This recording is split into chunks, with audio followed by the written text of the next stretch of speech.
নমস্কার বন্ধুরা, আজ আপনাদের সাথে আবার একটা রেসিপি শেয়ার করতে চলেছি। চিকেনের এক অন্য অভিনব রেসিপি। আপনারা প্রথম থেকে পুরো ভিডিওটা শেষ পর্যন্ত দেখতে থাকুন। ভিডিওটি ভালো লাগলে একটা লাইক দিয়ে পাশে থাকুন ও বন্ধুদের সাথে শেয়ার করে দিন। চলুন তাহলে শুরু করি। তো দেখুন বন্ধুরা, এখানে কিন্তু আজ 7 দিন 8 দিন ধরে খুব বৃষ্টি হচ্ছে, তার কারণে অনেক শরীর খারাপ, গলাটাও বসে গেছে। তো দেখুন, মাটির উনুনে কাঠের আঁচে আমি সবার প্রথমে দেখুন পেঁয়াজের বেরেস্তা ভেজে নিচ্ছি। আমরা সাধারণত পেঁয়াজের বেরেস্তা ভেজে থাকি বিরিয়ানি বানালে। তো আজকে বানাচ্ছি দেখুন বেরেস্তা, চিকেন বানাবো বলে। তো আমি চিকেনের অনেক রকম রেসিপি দিয়েছি, তো এটা সম্পূর্ণ আলাদা।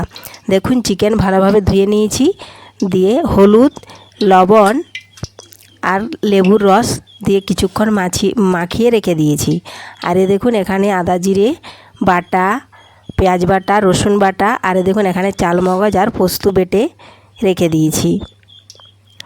আর আমাদের এখানে কিন্তু এতটাই বৃষ্টি হচ্ছে, তার কারণে দেখুন গলাটাও বসে গেছে, ঠান্ডা লেগে গেছে, কথাটা কিন্তু ভালোভাবে বলতে পারছি না। তো দেখুন পেঁয়াজের বেরেস্তাটা এখন আমি তুলে নিচ্ছি। তার আগে যদি কোনো বন্ধু আমার চ্যানেলে নতুন হয়ে থাকেন, চ্যানেলটি সাবস্ক্রাইব করে বেল আইকন হলে সেট করে দিন সবার প্রথমে আমার এই রেসিপি পেতে। তেলটা ঝরিয়ে নিচ্ছি সাইডে তুলে। এখন দেখুন এটা তুলে নিচ্ছি।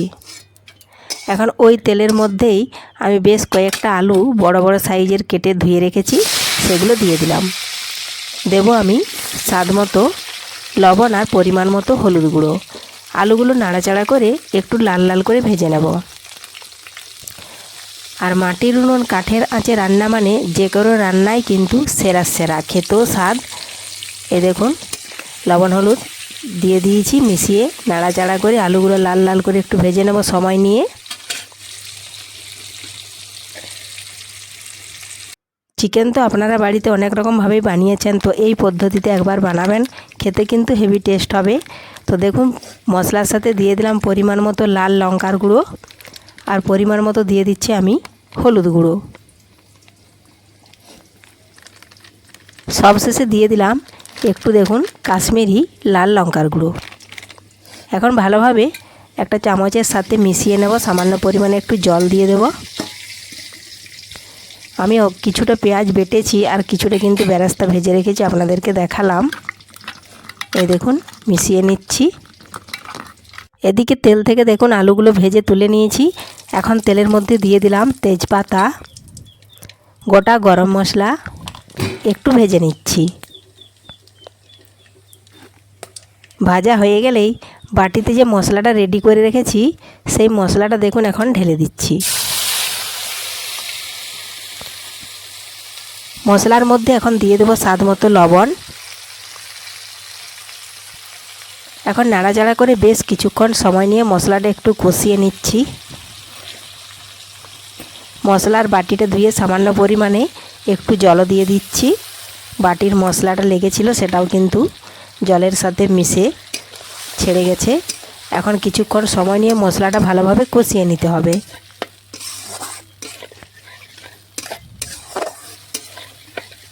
তো বন্ধুরা, আপনারা যদি এই পদ্ধতিতে চিকেন না বানিয়ে থাকেন তো একবার বানিয়ে দেখুন, আর খেয়ে আমাকে কমেন্ট করে জানাবেন রেসিপিটা কেমন হয়েছে। এইভাবে বেশ কিছুক্ষণ সময় নিয়ে নাড়াচাড়া করতে করতেই কিন্তু মশলাটা কষিয়ে নিতে হবে। মশলা থেকে যখন তেল ছাড়তে শুরু করবে তখন কিন্তু চিকেনটা ঢেলে দেব।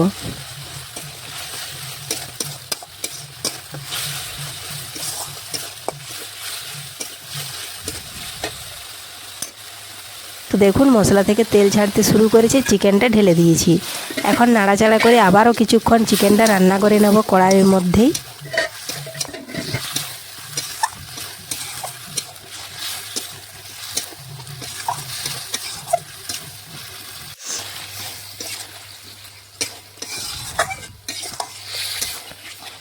তো দেখুন চিকেনটা আমি অনেকক্ষণ রান্না করে নিয়েছি। এখন আগে থেকে আলু ভেজে রেখেছি, আলুগুলো কিন্তু এখনই দিতে হবে, কারণ আলুর সাইজটা কিন্তু অনেকটাই বড়, তা না হলে আলুগুলো ভালোভাবে সেদ্ধ হবে না।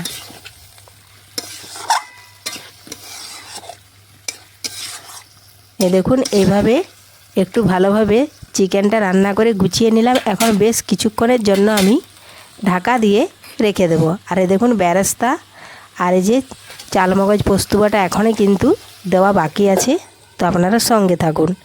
দেখুন ঢাকা দিয়ে কিছুক্ষণ রেখে দেব। তো ফিরে আসছি বন্ধুরা 2 মিনিট পর। এই দেখুন আমি ঢাকা তুলে নিচ্ছি।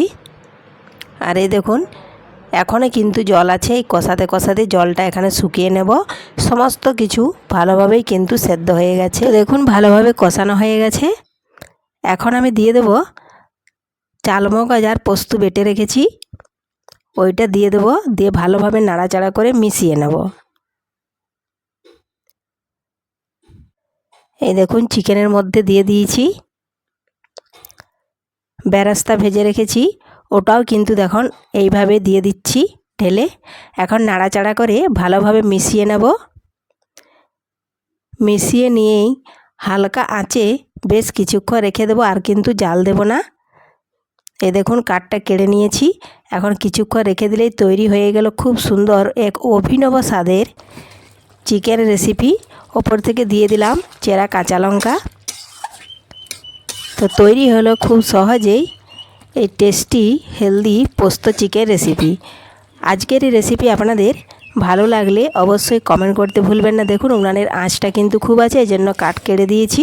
এখন আমি ঢাকা দিয়ে 2 মিনিট রেখে দেব। তারপরে দেখুন চিকেনের কালার আর স্বাদ কীরকম হয়। দেখুন 2 মিনিট পর ফিরে এলাম। এই দেখুন এখনও আস্তে আস্তে ফুটতে শুরু করেছে। এই দেখুন পোস্ত চিকেন কারি। তো আজকের এই রেসিপি আপনারাও বাড়িতে বানিয়ে দেখুন, খেতে খুব অসাধারণ হবে। ধন্যবাদ। আজকের মতো এখানেই শেষ করছি।